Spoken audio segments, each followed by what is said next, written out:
شكرا يا ربي شكرا هديت قلبي شكرا نورت دربي شكرا شكرا. السلام عليكم ورحمة الله وبركاته. أعوذ بالله من الشيطان الرجيم. بسم الله الرحمن الرحيم. الحمد لله الحمد لله الحمد لله رب العالمين. اللهم صل على سيدنا محمد وعلى آل سيدنا مولانا محمد. رب اشرح لي صدري ويسر لي أمري واحلل عقدة من لساني يفقهوا قولي. أعوذ بكلمات الله التامة من كل شيطان وهامة ومن كل عين لامة ولا حول ولا قوة إلا بالله العلي العظيم. ബഹുമാന്യരായ സഹോദര സഹോദരിമാരെ, പുതിയ ഒരു സൂറയാണ് ഇനി നമുക്ക് പഠിക്കാനുള്ളത് ഇൻഷാ അല്ലാഹ്. സൂറത്തുൽ ഖിയാമ, പരിശുദ്ധ ഖുർആനിലെ 75-ാമത്തെ സൂറയാണിത്. ഈ സൂറയെക്കുറിച്ചുള്ള അടിസ്ഥാനപരമായ വിവരങ്ങൾ നമുക്കൊന്ന് മനസ്സിലാക്കാം.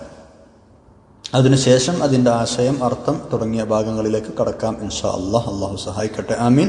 അള്ളാഹു സ്വീകരിക്കുകയും ചെയ്യട്ടെ, ആമീൻ യാ റബ്ബൽ ആലമീൻ. മുസ്ഹഫിലെ ക്രമപ്രകാരം ഇത് 75-ാമത്തെ സൂറയാണ്. അവതരണ ക്രമപ്രകാരം 31-ാമത്തെ സൂറയും ആണ്. സൂറ മക്കിയയാണ്, എന്ന് പറഞ്ഞാൽ ഹിജ്റയുടെ മുമ്പ് അവതരിച്ച സൂറയാണ്. ആകെ 83 മക്കിയ സൂറകളും 31 മദനീയ സൂറകളുമാണ് ഉള്ളത്, അല്ലേ? ഇത് നമ്മൾ മുമ്പ് പഠിച്ചിട്ടുണ്ട്. പരിശുദ്ധ ഖുർആനിലാകെ 83 മക്കിയ സൂറകളും 31 മദനീയ സൂറകളുമാണ് ഉള്ളത്. സൂറത്തുൽ ഖിയാമ അവതരിച്ചത് സൂറത്തുൽ ഖാരിഅക്ക് ശേഷമാണ്, അതേപോലെ സൂറത്തുൽ ഹുമസക്ക് മുമ്പും ആണ്. പരിശുദ്ധ ഖുർആനിലെ 29-ാമത്തെ ജുസ്ഇലാണ് ഈ സൂറയുള്ളത്. 58-ാമത്തെ ഹിസ്ബിലും, 29-ാമത്തെ ജുസ്ഇലും 58-ാമത്തെ ഹിസ്ബിലും. ജുസ്ഇ നമ്പർ 29-ഉം ഹിസ്ബ് നമ്പർ 58-ഉം. ജുസ്ഇ ഹിസ്ബ് എന്നൊക്കെ പറഞ്ഞാൽ എന്താണ് എന്ന് അറിയാലോ, അല്ലേ? നമ്മൾ മുമ്പ് പറഞ്ഞിട്ടുണ്ട് എന്നാണ് എൻ്റെ ഓർമ്മ. ഏതായാലും അതൊന്ന് ചുരുക്കി പറയാം, പെട്ടെന്നൊന്ന് മനസ്സിലാകാൻ വേണ്ടിയിട്ട്. ജുസ്ഇ എന്ന് പറഞ്ഞാൽ നമുക്കൊക്കെ അറിയാവുന്നതുപോലെ പരിശുദ്ധ ഖുർആനിനെ വിവിധ ഭാഗങ്ങളായി തിരിച്ചിട്ടുണ്ട്, അതാണ് ജുസ്ഉകൾ. ആ ജുസ്ഉകളെ തന്നെ വിവിധ ഹിസ്ബുകളായി തിരിച്ചിട്ടുണ്ട്. പിന്നെ ചില മറ്റു ചില റുക്കൂ, ഇങ്ങനെ ചില സാങ്കേതിക പദങ്ങൾ ഉപയോഗിച്ച് പറയാറുണ്ട്. പല ക്ലാസിഫിക്കേഷനും പല തരംതിരിവുകളും പരിശുദ്ധ ഖുർആനിനെ പേജിൻ്റെ അടിസ്ഥാനത്തിൽ, അക്ഷരങ്ങളുടെ അടിസ്ഥാനത്തിൽ, സൂറകളുടെ അടിസ്ഥാനത്തിൽ ഇങ്ങനെയൊക്കെ തിരിച്ചിട്ടുണ്ട്. ഇത് മനഃപ്പാടമാക്കുന്ന ആളുകൾക്ക് സൗകര്യമുണ്ടാവാൻ, അല്ലെങ്കിൽ ഖുർആൻ പഠിക്കുന്ന ആളുകൾക്ക് എളുപ്പമാവാൻ, സൗകര്യമാവാനൊക്കെയാണ് ഇങ്ങനെ ഭാഗങ്ങളാക്കി തിരിച്ചത്. അതിൽ ജുസ്ഇ എന്ന് പറഞ്ഞാൽ നമുക്ക് എല്ലാവർക്കും അറിയാം. ഹിസ്ബ് എന്ന്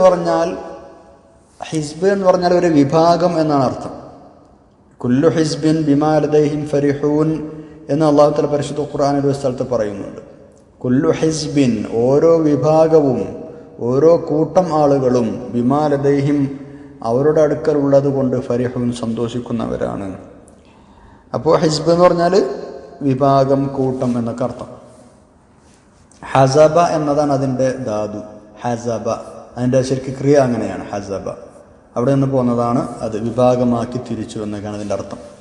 ആട്ടെ, ഇവിടെ ഖുർആനിൽ ഹിസ്ബ് എന്ന് പറഞ്ഞാൽ പരിശുദ്ധ ഖുർആനിലെ പ്രത്യേകമായ ഒരു വിഭാഗത്തിന് പറയുന്ന പേരാണ്. അതായത് ജുസ്ഉ പോലെ തന്നെ ഒരു പ്രത്യേക വിഭാഗമാണ് ജുസ്ഉ, അതേപോലെ മറ്റൊരു പ്രത്യേക വിഭാഗത്തിന് പറയുന്ന പേരാണ് ഹിസ്ബ്. എന്താണ് ഹിസ്ബ്? ഒരു ജുസ്ഇന്റെ പകുതി, അതാണ് ഒരു ഹിസ്ബ്. ഒരു ജുസ്ഇന്റെ പകുതി, അതിനാണ് എന്ത് പറയുക? ഒരു ഹിസ്ബ് എന്ന് പറയുക.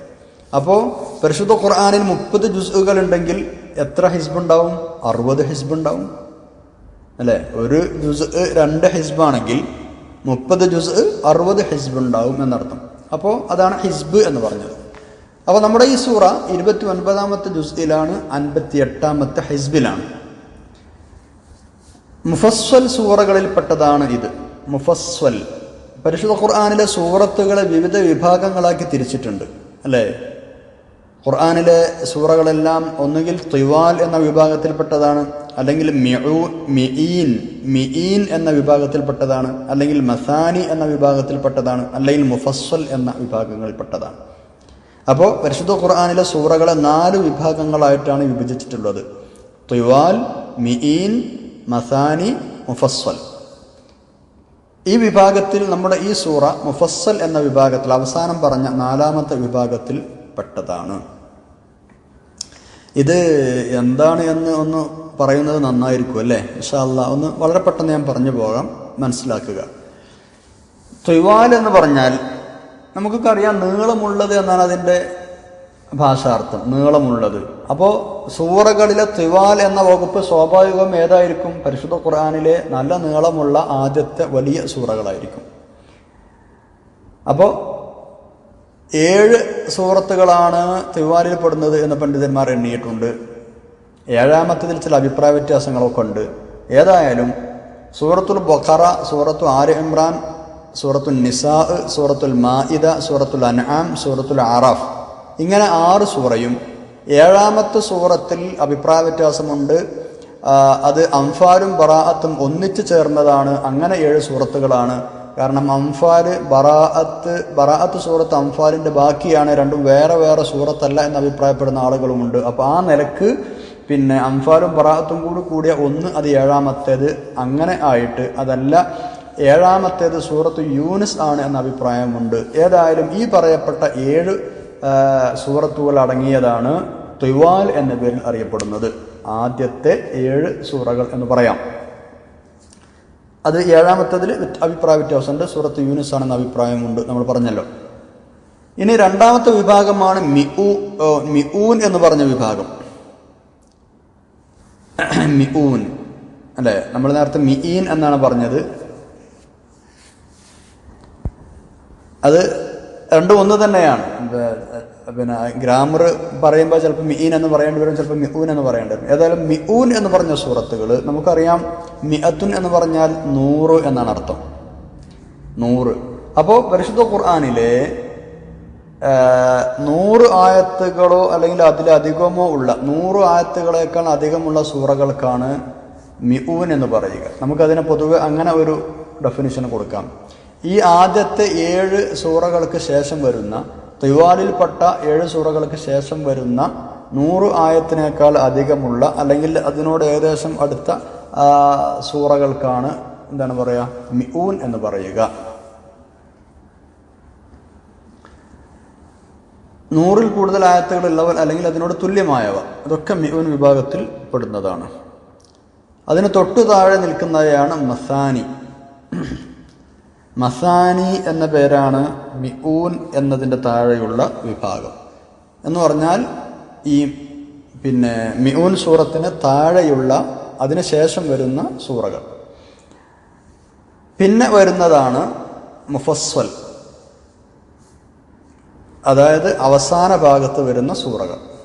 അപ്പോൾ ആദ്യം വരുന്നത് ത്വിവാൻ, ആദ്യത്തെ 7 എന്ന് പറയാം. പിന്നെ അതിനുശേഷം 100-ലധികമോ അല്ലെങ്കിൽ അതിനോട് തുല്യമായവയോ പെടുന്ന വിഭാഗമാണ് മിഊൻ. അതിന് താഴെ നിൽക്കുന്ന വിഭാഗമാണ് മസാനി. അതിന് തൊട്ട് താഴെയുള്ളതാണ് മുഫസ്സൽ. മസാനി എന്നത് ഈ വിഭാഗത്തിൻ്റെ പേരായിട്ടും പറയാറുണ്ട്. അതല്ല, പരിശുദ്ധ ഖുർആനിന് മൊത്തം മസാനി എന്ന് പറയാറുണ്ട്. ഫാത്തിഹയ്ക്ക് സ്പെഷ്യലായിട്ട് മസാനി എന്ന് പറയാറുണ്ട്. അസ്സബുൽ മസാനി എന്നൊക്കെ പറഞ്ഞ ഫാത്തിഹ എന്നാണ് അർത്ഥം. അത് സാന്ദർഭികമായി പറഞ്ഞെന്ന് മാത്രം. നമ്മളിവിടെ ഒരു വിഭാഗം സൂറകൾക്കാണ് മസാനി എന്ന് പറയുന്നത്. മിഈൻ അല്ലെങ്കിൽ മിഊൻ സൂറയുടെ തൊട്ട് താഴെയുള്ള സൂറകൾക്ക്. അതിന് തൊട്ട് താഴെയുള്ള സൂറകൾക്കാണ് മുഫസ്സൽ എന്ന് പറയുക. മുഫസ്സൽ എന്ന് പറഞ്ഞാൽ ഖുർആനിലെ അവസാന സൂറകൾ ഉൾക്കൊള്ളുന്ന ഭാഗമാണ്. ഈ ഭാഗത്തിന് മുഹ്കം എന്നും പേരുണ്ട്. മുഹ്കം. ഈ ഭാഗത്ത് നസ്ഖ് അഥവാ ഹുക്കുമുകൾ ദുർബലപ്പെടുത്തപ്പെടുക എന്ന കാര്യം വളരെ കുറവായതുകൊണ്ട് ഈ ഭാഗത്തിന് മുഹ്കം എന്ന് പറഞ്ഞിട്ടുണ്ട്. കാരണം ഒക്കെ നല്ല ഉറപ്പുള്ള ഒരു ദുർബലപ്പെടുത്തലുകൾക്കും വിധേയമാകാത്ത ആയത്തുകളാണ് അല്ലെങ്കിൽ സൂറകളാണ് പരിശുദ്ധ ഖുർആനിലെ അവസാന ഭാഗത്തുള്ളത് എന്നതുകൊണ്ട് അതിന് മുഹ്കം എന്നും പേരുണ്ട്. നമ്മൾ ഇവിടെ പറയുന്നത് മുഫസ്സൽ എന്ന പേരാണ്. 4 വിഭാഗമായിട്ട് തിരിച്ചു എന്നതിൽ അവസാനത്തെ വിഭാഗമാണ് മുഫസ്സൽ. അപ്പോൾ ത്വിവാല്, മിഊന്, മസാനി, മുഫസ്സൽ. ഈ മുഫസ്സൽ ഇങ്ങനെ പേര് വരാൻ കാരണം ഫസ്ല് എന്ന് പറഞ്ഞാൽ ശരിക്ക് എന്താണ് പറയുക, ഒരു വേർതിരിവ് എന്നാണ് അർത്ഥം. ഫസ്ല് എന്ന് പറഞ്ഞാൽ ഒരു വിഭജിക്കുക എന്നൊക്കെ നമ്മൾ പറയില്ലേ. അപ്പോൾ മുഫസ്സൽ എന്ന് പറഞ്ഞാൽ വേർതിരിക്കപ്പെട്ടത് എന്നർത്ഥം പറയാം. എന്തുകൊണ്ട് വേർതിരിക്കപ്പെട്ടു? ഓരോ സൂറകളുടെയും ഇടയിൽ ബിസ്മി കൊണ്ടുവന്നിട്ട് ധാരാളം വേർതിരിവുകൾ ഉണ്ടായത് കൊണ്ടാണ് ഈ ഭാഗത്തിന് മുഫസ്സൽ എന്ന് പേര് പറയുന്നത്. കാരണം അവസാന ഭാഗത്ത് ചെറിയ സൂറത്തുകളാണ്. അപ്പോൾ ബിസ്മില്ലാഹിർ റഹ്മാനിർ റഹീം എന്ന ഇടക്ക് വന്നതുകൊണ്ട് പല സൂറത്തുകൾക്കിടയിലും വേർതിരിവുണ്ടായിട്ടുണ്ട്, ഫസ്ലുണ്ടായിട്ടുണ്ട്. അതുകൊണ്ടാണ് ഇതിന് മുഫസ്സൽ എന്ന് പറയുന്നത്. സുമ്മിയ ബിൽ മുഫസ്സലി ലികസറത്തിൽ ഫുസൂലില്ലത്തി ബൈന സുവരി ബിൽ ബസ്മലത്തി, അങ്ങനെയാണ് ഇതിന് കാരണം പറയാം. സൂറകൾക്കിടയിൽ ബിസ്മികൾ കൊണ്ട് ധാരാളം ഫസ്ലുകൾ ഉണ്ടായത് കൊണ്ടാണ് ഇതിന് മുഫസ്സൽ എന്ന് പേര് പറയാൻ കാരണം. പിന്നെ ഈ മുഫസ്സൽ ഏതൊക്കെയാണ് എന്നുള്ള കാര്യത്തിലും പണ്ഡിതന്മാർക്ക് അഭിപ്രായ വ്യത്യാസമുണ്ട്. അത് എവിടെ നിന്നാണ് തുടങ്ങുന്നത്, അവസാനിക്കുന്നത് സൂറത്തുൻ നാസിലാണ് എന്നത് എല്ലാവരും അത് ഉറപ്പ് തന്നെയാണ്. പക്ഷെ തുടങ്ങുന്നത് എവിടെ നിന്നാണ് എന്നതിൽ പണ്ഡിതന്മാർക്ക് അഭിപ്രായ വ്യത്യാസമുണ്ട്. പല ആളുകളും പറയുന്നത്, അതല്ലെങ്കിൽ മഷ്ഹൂറായ പ്രസിദ്ധമായ അഭിപ്രായം സൂറത്തു ഖാഫ് മുതലാണ് മുഫസ്സൽ തുടങ്ങുന്നത് എന്നാണ്. സൂറത്തു ഖാഫ് മുതൽ. മറ്റൊരഭിപ്രായം സൂറത്തുൽ ഹുജറാത്ത് മുതലാണ് എന്നുമുണ്ട്. ഹാഫിള് ഇബ്നു ഹജർ റഹിമഹുല്ലാഹി തആല പറയുന്നത് സൂറത്തു ഖാഫ് മുതലാണ് മുഫസ്സൽ തുടങ്ങുന്നത് ഖുർആനിന്റെ അവസാനം വരെ. ആട്ടെ, സഹാബികൾക്കിടയിലൊക്കെ പഴയ കാലത്ത് തന്നെ ഇങ്ങനെ ഇത്തരം പേരുകളിൽ, പ്രത്യേകിച്ച് മുഫസ്സൽ എന്ന പേരിലൊക്കെ പരിശുദ്ധ ഖുർആനിലെ സൂറത്തുകൾ അറിയപ്പെട്ടിരുന്നു. അവർ പരസ്പരം അത് സംസാരിക്കുമ്പോൾ ഉപയോഗിച്ചിരുന്നു എന്ന് വരെ ഹദീസുകളിൽ കാണാം. അപ്പോൾ സാന്ദർഭികമായി നമ്മൾ ചില വിഷയങ്ങൾ പറഞ്ഞു എന്ന് മാത്രം. പരിശുദ്ധ ഖുർആനിലെ മുഫസ്സൽ സൂറകളിൽപ്പെട്ടതാണ് നമ്മൾ ഇനി പഠിക്കാൻ പോകുന്ന സൂറത്തുൽ ഖിയാമ. 4 വിഭാഗങ്ങളാണ് നമ്മൾ പറഞ്ഞു. തിവാൽ, മീൻ, മസാനി, മുഫസ്സൽ അല്ലേ? ഈ മുഫസ്സൽ തന്നെ 3 വിഭാഗങ്ങളുണ്ട് എന്നാണ്. മുഫസ്സലിന് 3 വിഭാഗമുണ്ട്. അതായത് മുഫസ്സലിൽ തന്നെ കുറച്ച് നീളമുള്ളത്, കുറച്ച് നീളം പിന്നെ കുറവുള്ളത്, പറ്റേ നീളം കുറവുള്ളത്, അങ്ങനെ 3 എണ്ണാക്കി തിരിച്ചിട്ടുണ്ട്. മുഫസ്സൽ തന്നെ 3 വിഭാഗമാണ്. 1 തിവാല്, 2 ഔസാത്ത്, 3 ഖിസാർ. തിവാല്, ഔസാത്ത്, ഖിസാർ പേര് സൂചിപ്പിക്കുന്നത് പോലെ തന്നെ നീണ്ട സൂറത്ത്, കുറച്ച് മധ്യനിലയിലുള്ള സൂറത്ത്, പിന്നെ ചുരുങ്ങിയ സൂറത്ത്. അപ്പോൾ അത് ഏതൊക്കെയാണ് എന്ന് നമുക്ക് നോക്കാം. തിവാല് എന്ന് പറഞ്ഞാൽ പിന്നെ സൂറത്തു ഖാഫ് മുതൽ അമ്മ വരെയാണ് എന്ന അഭിപ്രായമുണ്ട്. ഔസാത്ത് അമ്മ മുതൽ സൂറത്തു ളുഹ വരെയാണെന്ന് അഭിപ്രായമുണ്ട്. ഖിസാർ പിന്നെ എന്താണ് പറയാ, അലം നസ്റാഹ് മുതൽ ലാസ്റ്റ് വരെയാണ് എന്ന അഭിപ്രായം ഉണ്ട്. വേറെ അഭിപ്രായങ്ങളുണ്ട്. തിവാല് എന്ന് പറഞ്ഞാൽ, മുഫസ്സലിലെ തിവാല് എന്ന് പറഞ്ഞാൽ ഖാഫ് അല്ലെങ്കിൽ ഹുജറാത്ത് മുതൽ ബുറൂജ് വരെയാണെന്ന അഭിപ്രായമുണ്ട്. പിന്നെ സൂറത്ത് താരിഖ് മുതൽ ബയ്യന വരെ ഔസാത്താണ് എന്ന അഭിപ്രായമുണ്ട്. സൂറത്തു സിൽസാൽ മുതൽ സൂറത്തു നാസ് വരെ ഖിസാറാണെന്ന അഭിപ്രായം ഉണ്ട്. അപ്പോൾ 2 അഭിപ്രായങ്ങളാണ് ഇതിലുമുള്ളത്. അത് ജസ്റ്റ് ഒന്ന് മനസ്സിലാക്കി വെക്കുക, അതിനുവേണ്ടി പറഞ്ഞതാണ്. ഏതായാലും അപ്പോൾ നമ്മൾ ജുസ്ഉകളെ കുറിച്ച് പറഞ്ഞു, ഹിസ്ബുകളെ കുറിച്ച് പറഞ്ഞു, പിന്നെ പരിശുദ്ധ ഖുർആനിലെ സൂറകളെ വലിപ്പത്തിനനുസരിച്ച് വിവിധ തരങ്ങളായി തിരിച്ചത് പറഞ്ഞു. അതിൽ തന്നെ അവസാനത്തെ വിഭാഗത്തെ വീണ്ടും 3 ഭാഗങ്ങളാക്കി തിരിച്ചത് പറഞ്ഞു. മനസ്സിലായിട്ടുണ്ടാവും എന്ന് വിചാരിക്കണം. എന്തെങ്കിലും കൺഫ്യൂഷനുകൾ ഉണ്ടെങ്കിൽ ചോദിക്കാം. പരിശുദ്ധ ഖുർആൻ ഓതുമ്പോൾ ഈ ക്രമീകരണം പാലിക്കൽ എന്താണ് പറയുക, നിർബന്ധമില്ല എന്നാണ്. അതായത് ഒരു സൂറത്തിന് ശേഷം മറ്റൊരു സൂറത്ത് ഇങ്ങനെ പാലിച്ചുകൊണ്ട് ഓതണം എന്നത് നിർബന്ധമല്ല. ഏത് സൂറത്ത് വേണമെങ്കിലും ആദ്യാന്ത്യം നോക്കാതെ ഇഷ്ടാനുസരണം പാരായണം ചെയ്യാവുന്നതാണ്. പക്ഷേ മുസ്ഹഫിലെ ക്രമമനുസരിച്ച് ഓതുന്നതാണ് ഏറ്റവും ഉത്തമം. ഇമാം നവവി റഹ്മത്തുള്ളാഹി അലൈഹി പറഞ്ഞിട്ടുണ്ട്, മുസ്ഹഫിൽ രേഖപ്പെടുത്തിയതനുസരിച്ച് ആദ്യം ഫാത്തിഹ, പിന്നെ ബഖറ, ആലു ഇമ്രാൻ എന്നിങ്ങനെ ക്രമാനുസൃതം ഓതുന്നതാണ് ഏറ്റവും ഉത്തമം. നിസ്കാരത്തിലും ഈ ക്രമം സ്വീകരിക്കുന്നത് തന്നെയാണ് ഏറെ നല്ലത്. പക്ഷേ ചില നിസ്കാരങ്ങളിൽ ചില സൂറത്തുകൾ പ്രത്യേകം ഓതണം എന്ന് ഹദീസിൽ വന്നിടത്ത് ഈ ക്രമം പാലിക്കേണ്ടതില്ല. ഉദാഹരണം, സുബഹയുടെ 1-ാമത്തെ റക്അത്തിൽ, ജുമഅയുടെ വെള്ളിയാഴ്ചയിലെ സുബഹയുടെ 1-ാമത്തെ റക്അത്തിൽ സൂറത്തു സജ്ദയും 2-ാമത്തെ റക്അത്തിൽ സൂറത്തുൽ ഇൻസാനും ഓതുന്നത് സുന്നത്തിൽ വന്നതാണ്. നബി സല്ലല്ലാഹു അലൈഹി വസല്ലം ഓതിയിട്ടുണ്ട് എന്ന് വന്നതാണ്. അപ്പോൾ അത് അങ്ങനെ തന്നെ ഓതാം, അവിടെ നമ്മൾ ക്രമം നോക്കേണ്ടതില്ല. അതേപോലെ തന്നെ പെരുന്നാൾ നിസ്കാരത്തിൽ 1-ാം റക്അത്തിൽ ഖാഫും 2-ാം റക്അത്തിൽ ഖമറും പാരായണം ചെയ്യുന്നതും സുന്നത്തിലുള്ളതാണ്.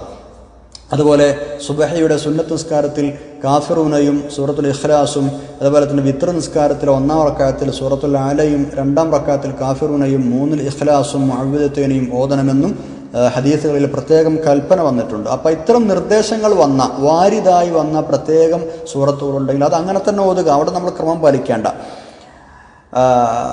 ക്രമത്തിൻ്റെ നിയമം ഇത്തരം സന്ദർഭങ്ങളിൽ പ്രശ്നമാക്കേണ്ടതില്ല. പ്രത്യേകം നിർദ്ദേശങ്ങളില്ലാത്ത മറ്റെല്ലാ സ്ഥലങ്ങളിലും തർത്തീബ് ക്രമം പാലിച്ച് ഒരു സൂറത്തിന് ശേഷം മറ്റൊന്ന് ഓതുന്നത് പ്രത്യേകം ഉത്തമമാണ്, ഗുണകരമാണ്.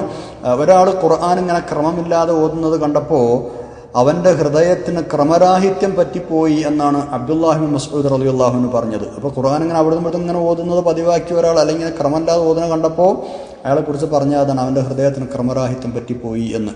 പിന്നെ കുട്ടികൾക്ക് ഖുർആൻ പഠിക്കുമ്പോൾ ചെറിയ അധ്യായങ്ങൾ മാത്രമുള്ള അവസാനത്തെ ഭാഗം എടുക്കാറുണ്ട്. അത് അവരുടെ മാനസിക നില അല്ലെങ്കിൽ പഠനത്തിൻ്റെ സൗകര്യമൊക്കെ പരിഗണിച്ചാണ്, അതിനൊന്നും ഒരു കുഴപ്പവും ഇല്ല. ഇൻഷാ അല്ലാഹ് നമുക്ക് ബാക്കി അടുത്ത ക്ലാസ്സിൽ പറയാം. സുബ്ഹാനക്കല്ലാഹു വബിഹംദിക അശ്ഹദു അല്ലാ ഇലാഹ ഇല്ലാ അൻത അസ്തഗ്ഫിറുക വഅതൂബു ഇലൈക്. വസ്സലാമു അലൈക്കും വറഹ്മത്തുള്ളാഹി വബറകാതുഹു.